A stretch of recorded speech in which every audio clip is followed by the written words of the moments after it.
ജീവിതത്തിൽ ആദ്യമായിട്ടാണ് എൻ്റെ ജന്മദിനത്തിന് ഞാൻ കേക്ക് മുറിക്കുന്നത്. കുറേ ആളുകൾക്ക് സർപ്രൈസായിട്ട് കേക്ക് വാങ്ങിച്ചു കൊടുത്തിട്ടുണ്ട്. പിന്നെ കേക്കാണെന്ന് പറഞ്ഞിട്ട് മരക്കഷ്ണമൊക്കെ കൊടുത്തിട്ടുണ്ട്.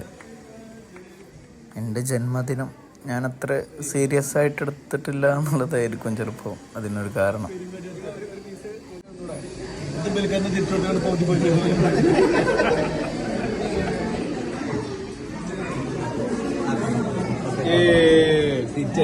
തിരിച്ചടിച്ചിരിക്കുന്നു. ഞങ്ങളങ്ങനെ കാക്കുവിന്റെ ജന്മദിനം കൊണ്ടാടിയിരിക്കുന്നു.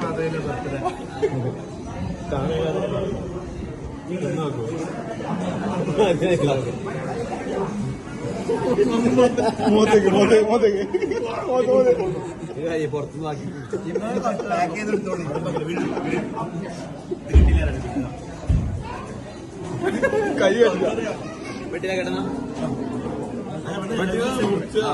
കട്ട് ചെയ്താ ചെറുതല്ല.